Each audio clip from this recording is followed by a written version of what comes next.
Raju P Nair, ഇതിപ്പോൾ കുടുംബ രാഷ്ട്രീയം അല്ലെങ്കിൽ കുടുംബത്തെ മുഴുവൻ രാഷ്ട്രീയത്തിൽ കൊണ്ടുവരാൻ, നേതൃത്വത്തിലേക്ക് കൊണ്ടുവരാനുള്ള ശ്രമം എന്നതാണല്ലോ പ്രധാനപ്പെട്ട ടി കെ ഗോവിന്ദന്റെ ആരോപണം. തനിക്ക് ശേഷം ഭാര്യ, തന്റെ 3 ടേം ശേഷം 4ാമത്തെ ടേമിലേക്ക് ഭാര്യ എന്നുള്ള ആരോപണമാണ് ഉന്നയിക്കുന്നത്. പക്ഷേ അങ്ങനെ ഒരു ആരോപണം ഉന്നയിക്കുമ്പോൾ അത് കോൺഗ്രസിനെ സംബന്ധിച്ച് അതെങ്ങനെയാണ് അംഗീകരിക്കാൻ പറ്റുക? കോൺഗ്രസും കുടുംബ രാഷ്ട്രീയത്തിൽ മുന്നോട്ട് പോകുന്നവരാണ്. നിങ്ങൾക്ക് തലപ്പത്ത് തൊട്ട് അങ്ങനെയാണ്. ഇപ്പോൾ കേരളത്തിലും അങ്ങനെ പ്രധാനപ്പെട്ട നേതാക്കളുടെ മക്കളും ഒക്കെ ആയിട്ടുണ്ട്. അപ്പോൾ അതെങ്ങനെയാണ് ആ ഒരു വിഷയം അംഗീകരിക്കുക? അതല്ല, ഈ തെരഞ്ഞെടുപ്പ് സമയത്ത് ഇത് കൃത്യമായി മുതലാക്കുക അല്ലെങ്കിൽ രാഷ്ട്രീയമായി നേട്ടമുണ്ടാക്കുക എന്ന ഉദ്ദേശത്തോടു കൂടി മാത്രം പിന്തുണയ്ക്കാൻ തീരുമാനിച്ചു എന്നാണ് മനസ്സിലാക്കേണ്ടത്. ഇത് വി ഡി സതീശനുമായിട്ടും സണ്ണി ജോസഫുമായിട്ടും ഒക്കെ ഒരു ചർച്ച ടി കെ ഗോവിന്ദൻ നടത്തിയെന്ന ചില വാർത്തകളുണ്ട്. അല്ല, ഞങ്ങൾ ആരെങ്കിലും ഭാര്യയെ മത്സരിപ്പിക്കുന്നതിനെ മാത്രമായിട്ട് ഞങ്ങൾ ആരെങ്കിലും വിമർശിച്ചോ? ഞങ്ങൾക്ക് അങ്ങനത്തെ ഒരു വിമർശനം ഞങ്ങൾ പറഞ്ഞിട്ടില്ലല്ലോ. പക്ഷേ അവിടെ വിമർശനം വരുന്നത് ഈ ഇരട്ടത്താപ്പാണ്. പി ടി തോമസ് മരണപ്പെട്ടപ്പോൾ അദ്ദേഹത്തിൻ്റെ ഭാര്യയെ മത്സരിപ്പിച്ചതിനെതിരെ ഈ വലിയ രീതിയിലുള്ള ആക്രമണം നടത്തിയവർ ഇന്ന് ഇതിനെ ന്യായീകരിക്കുന്നത് കാണുമ്പോഴാണ് ആ ഇരട്ടത്താപ്പ്. കെ വി തോമസിനെ പോലെ കോൺഗ്രസ് പാർട്ടിക്ക് കൊടുക്കാൻ കഴിയുന്ന എല്ലാത്തിനെയും കൊടുത്തതിനു ശേഷം തൃക്കാക്കര ഉപതെരഞ്ഞെടുപ്പിൽ ആ കെ വി തോമസിനെ ചുമലിൽ കൊണ്ട് നടന്ന അരുൺകുമാറിനെ പോലുള്ള CPM നേതാക്കന്മാർ ഇപ്പോൾ ഈ പറയുന്ന അധികാരത്തിന് വേണ്ടിയിട്ട് ജി സുധാകരനും അതുപോലെ തന്നെ ശ്രീ ടി കെ ഗോവിന്ദനും PV കുഞ്ഞികൃഷ്ണനും എല്ലാം മാറുന്നു എന്ന് പറയുന്നതിൻ്റെ ഇരട്ടത്താപ്പാണ് വിമർശിക്കപ്പെടുന്നത്. മനസ്സിലായില്ലേ? അപ്പോൾ അത് പി സരീൻ ഉൾപ്പെടെ നമുക്കറിയാലോ, അത് ഈ ഇരട്ടത്താപ്പാണ്. പിന്നെ അരുൺകുമാർ പറയുന്നതാണ് വർഗവഞ്ചകൻ. എല്ലാവരും ഇപ്പം PV കുഞ്ഞികൃഷ്ണൻ വർഗവഞ്ചകനാണ്, ടി കെ ഗോവിന്ദൻ വർഗവഞ്ചകനാണ്, ജി സുധാകരൻ വർഗവഞ്ചകനാണ്, ഇല്ലേ? ഇവരെല്ലാം വർഗവഞ്ചകനാണ്. അപ്പോൾ ഈ വർഗം എന്താണ് ഇന്നിവർ വർഗം എന്നുകൊണ്ട് ഉദ്ദേശിക്കുന്നത്? ഇവരെല്ലാം ഉയർത്തത് ആരുടെ വിഷയമാണ്? ഇവരെല്ലാവരും ഉയർത്തിയിരിക്കുന്നത് ഈ നാട്ടിലെ വർഗം എന്ന് പറയുന്നവരുടെ വിഷയമാണ്. ഈ രക്തസാക്ഷികൾ ഉൾപ്പെടെയുള്ള വിഷയങ്ങളാണ് ഇവർ ഉയർത്തിയത്. എന്താ ശ്രീ MV ഗോവിന്ദനെതിരെയുള്ള ആരോപണം എന്താ? അവിടെ വർഗം എന്ന് പറയുന്ന ഇവരുടെ ആൾക്കാർക്ക് ചതിച്ചതും അല്ലെങ്കിൽ അവിടെ നടത്തിയിരിക്കുന്ന അഴിമതിയെ സംബന്ധിച്ചുമാണ് ഇവരുടെ വിഷയം, ഉന്നയിക്കപ്പെട്ട വിഷയം. അതിന് മറുപടി പറയാനില്ലാതെ വർഗവഞ്ചകൻ എന്നുള്ള ഒറ്റ ക്ലീശേ ഡയലോഗിൽ ഇത് ചുരുക്കാൻ സാധിക്കുമോ? അവിടെയാണ് ഇതിൻ്റെ പ്രശ്നം. നോക്കൂ, എസ് രാജേന്ദ്രൻ CPM വിട്ടു. എന്തായിരുന്നു കാരണം? എത്ര വർഷമായിട്ട് എസ് രാജേന്ദ്രൻ അവിടെ MM മണിയും അദ്ദേഹത്തിൻ്റെ സഹോദരനുമായിട്ടുള്ള പ്രശ്നം നിലനിൽക്കുകയാണ്. അവിടെ എന്തായിരുന്നു CPM താല്പര്യം? ഈ പറയുന്ന ഭൂമാഫിയ ഉൾപ്പെടെയുള്ള താല്പര്യത്തിന് വേണ്ടിയിട്ട് എസ് രാജേന്ദ്രനെതിരായിട്ട് നിന്നതിൻ്റെ ഭാഗമായിട്ട് അദ്ദേഹത്തിന് ആ പാർട്ടിയിൽ നിന്ന് പുറത്തു കൊണ്ടുവന്നു. ഒരുപക്ഷെ CPM സമീപകാലത്ത് കോൺഗ്രസിനേക്കാൾ അംഗീകരിക്കാൻ കഴിയുന്നത് BJP ആണെന്ന് അവരുടെ പ്രവർത്തനത്തിലൂടെയും തീരുമാനങ്ങളിലൂടെയും അറിവ് പകർന്നു നൽകിയത് കൊണ്ടാവാം എസ് രാജേന്ദ്രൻ സെലക്ട് ചെയ്തത് BJP ആണ്, ഇല്ലേ? ജി സുധാകരൻ എന്താ വിഷയം?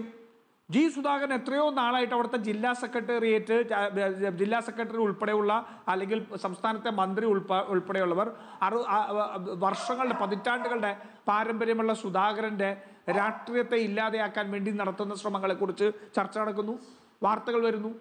പിണറായി വിജയനോ അല്ലെ ആരെങ്കിലും അവിടെ ഉൾപ്പെട്ടിട്ടുണ്ടോ? സജി ചെറിയാനെ ഉൾപ്പെടെ അല്ലെങ്കിൽ അവിടുത്തെ മറ്റുള്ള നേതാക്കന്മാർ ഉൾപ്പെടെയുള്ള സാമ്പത്തിക താല്പര്യമല്ലേ അതിൻ്റെ പുറകിലുള്ളത്?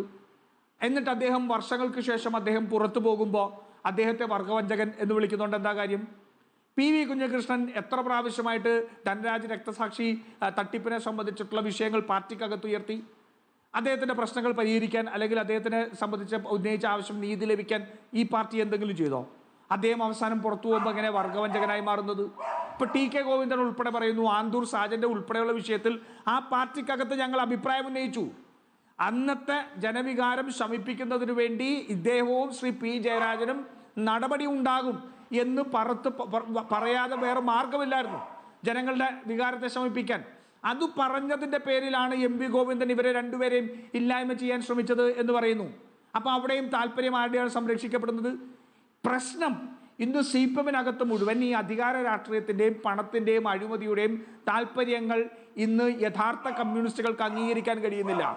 പിന്നെ തെരഞ്ഞെടുപ്പിൽ ഇവർ മത്സരിക്കുന്നത് ജി സുധാകരനെ സംബന്ധിച്ചോളം ഇനി അവിടെ നിന്ന് മത്സരിച്ച് MLA ആയി പെൻഷൻ മേടിക്കുക എന്നുള്ളതല്ല താല്പര്യം. ഇന്ന് ഈ CPM നിന്ന് പുറത്തു പോകുന്നവരെല്ലാം ഉയർത്തുന്ന രാഷ്ട്രീയം ഇനി CPM തിരിച്ചു വരരുതെന്നുള്ളതാണ്. അല്ലെങ്കിൽ ഈ പറയുന്ന വർഗവഞ്ചക, യഥാർത്ഥ വർഗവഞ്ചകകൾ CPM-നകത്ത് നിന്ന് CPM-ന്റെ പേരിൽ കഴിയുന്നുണ്ടോ?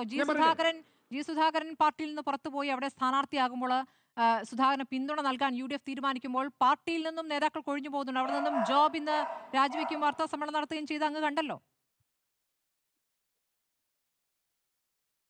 സ്മൃതി, CPM-ന്റെ കഴിഞ്ഞ 10 വർഷക്കാലത്തെ ഭരണത്തിന്റെ കീഴിൽ നടന്നിരിക്കുന്നതെന്ന് അറിയോ? CPM-ന്റെ സംസ്ഥാന സമിതി മുതൽ ബ്രാഞ്ച് കമ്മിറ്റി വരെയുള്ളവർക്ക് അഴിമതി നടത്താനുള്ള ഫ്രീ ലൈസൻസ് ആയിരുന്നു, തട്ടിപ്പ് നടത്താനുള്ള ഫ്രീ ലൈസൻസ് ആയിരുന്നു. നിങ്ങൾ കഴിഞ്ഞ കാലങ്ങളിൽ 10 കൊല്ലക്കാലങ്ങളിൽ ഭൂമി സംബന്ധിച്ചും അതല്ലെങ്കിൽ ഭൂമി നികത്തൽ സംബന്ധിച്ചും അല്ലെങ്കിൽ മറ്റു തരത്തിലുള്ള തട്ടിപ്പ് നടക്കുന്നത് സംബന്ധിച്ച് CPM-നെതിരെ എത്ര കേസുകൾ ഉണ്ടായിരുന്നു നോക്കൂ, എത്ര വിഷയങ്ങൾ പുറത്തു വന്നിട്ടുണ്ട്. ആ ബ്രാഞ്ച് കമ്മിറ്റി മുതൽ മുകളിലേക്കുള്ള എല്ലാവർക്കും ഫ്രീ ഹാൻഡ് കൊള്ളയ്ക്ക് കൊടുത്തിരിക്കുകയാണ്. CPM-ന്റെ പെയ്ഡ് അങ്ങുണ്ട്, അവർ അലവൻസ് കിട്ടുന്ന ആൾക്കാരുണ്ട്. 40-50 വയസ്സ് കഴിഞ്ഞ സഖാക്കൾ പാർട്ടിയിൽ നിന്ന് 15,000, 20,000, ചിലപ്പോൾ 7,000 ഒക്കെ ഉണ്ട് അലവൻസ് മേടിക്കുന്നവർ. അവരുടെ ജീവിതം ഇനി മുന്നോട്ട് കൊണ്ടുപോകാൻ മറ്റു മാർഗങ്ങളില്ല. അതുകൊണ്ട് എന്ത് കാണിച്ചാലും അംഗീകരിക്കുക, അതിനെ ന്യായീകരിക്കുക എന്നുള്ള ബാധ്യത പലർക്കും സാമ്പത്തിക താല്പര്യങ്ങൾ കൊണ്ടുണ്ടായിട്ടുണ്ട്. ആ സാമ്പത്തിക താല്പര്യങ്ങൾക്ക് പുറത്തു നിൽക്കുന്നവരാണ് ഇന്ന് വരുന്നത്. അവർക്ക് ലക്ഷ്യം മറ്റൊന്നുമല്ല. യഥാർത്ഥ കമ്മ്യൂണിസ്റ്റ് വിരുദ്ധരെ, യഥാർത്ഥ വർഗവഞ്ചകർ ഇന്ന് ഈ പാർട്ടിക്കകത്ത് ഉന്നത സ്ഥാനങ്ങളിൽ ഇരിക്കുന്നവരാണ്. അവരിനി വിജയിച്ചുകൂടാ. PV കുഞ്ഞികൃഷ്ണൻ സ്ഥാനാർത്ഥിയാവാൻ ആദ്യം തീരുമാനിച്ചില്ലല്ലോ, എന്താ വീണ്ടും തീരുമാനിച്ചത്? ഒരു രക്തസാക്ഷിയുടെ ഫണ്ട് തട്ടിപ്പ് നടത്തിയ ആളെ സംരക്ഷിച്ച് വീണ്ടും MLA ആക്കാൻ പോകുമ്പോൾ ഇനി അയാൾ ജയിച്ചുകൂടാ എന്ന് പറയുമ്പോൾ അദ്ദേഹം മത്സരത്തിലിറങ്ങിയാണ്. G. സുധാകരൻ ആലപ്പുഴയിൽ നടക്കുന്ന ഈ പറയുന്ന അധോലോക പ്രവർത്തനങ്ങൾക്ക് മുഴുവൻ നേതൃത്വം കൊടുക്കുന്ന നേതൃത്വം വീണ്ടും വരാതിരിക്കാൻ, രക്ഷിക്കാൻ വേണ്ടി മത്സരത്തിലിറങ്ങിയാണ്.